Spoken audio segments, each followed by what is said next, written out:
Here is the process of making it. Enjoy!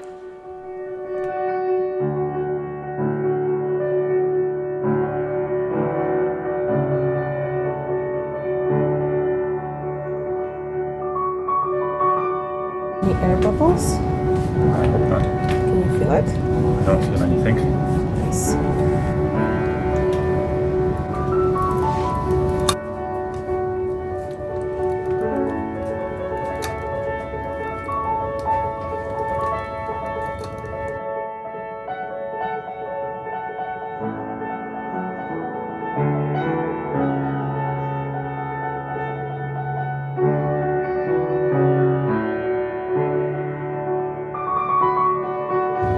Big pot. Yippers. Nice.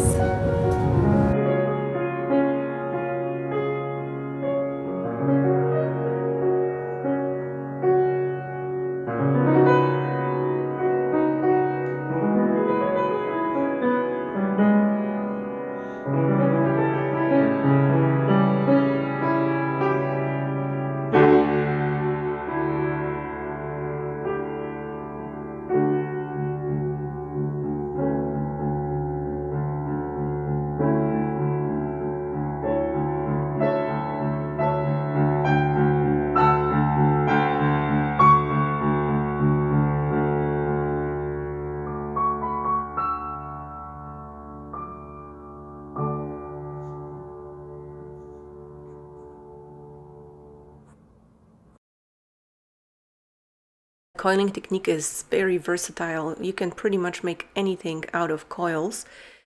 We actually coiled everything in my pottery class. We made sculptures, huge sculptures out of coils. So this technique is very useful if you're building irregular forms, but you can, like I said, make anything.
The difference between what I've seen people do and teach here in Canada and what I've learned in Poland is that there is no padding.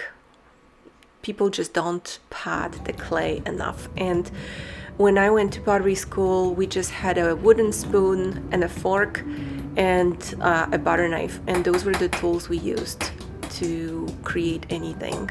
So wooden spoon was for hitting. You just pat that clay, and that's the best you can do because it compresses the clay particles very nicely together, and it just brings that clay to form the form that you wish to form. So for some reason it's not really widely used, and that's why also I wanted to make this video to show how crucial and important it is to actually pat the clay with the either wooden piece of wooden tool, or you can just use a back of a wooden spoon or any wooden flat piece that you have for this. In the video you will see me putting the coil on top of coil, not scoring or slipping in between. That is because the coils are still wet, so you really don't need to do any of the slipping and scoring on the wet coils. All you need to do is actually use your fingers to squish the coils together on the inside and on the outside, then pat it, and then use the rib to smooth it all out and just repeat this process until the walls are really nice and even. I also use the coil on the inside to make sure that there is no gap between the walls and the bottom. Whenever coiling, it is nearly impossible to have an even rim, so as you can see, the rim here is not perfect despite my best efforts, but I came up with an idea to make it even, and I added this knife on top of the tape and basically just slid it on the outside while very carefully holding my finger on the inside of the pot, and I just ran it across and removed that excess clay.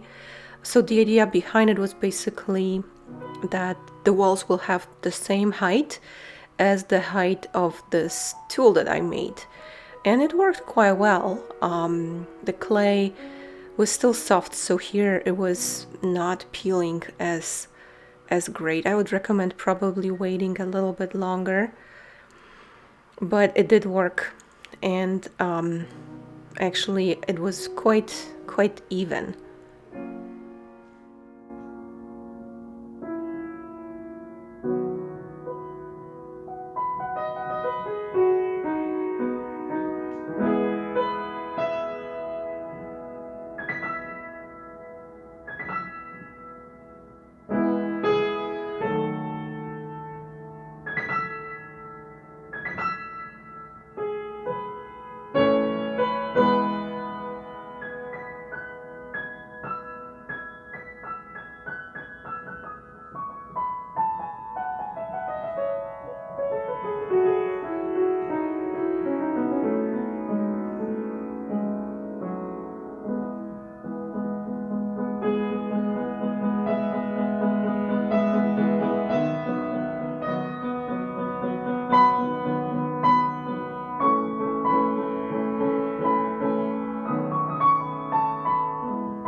awesome.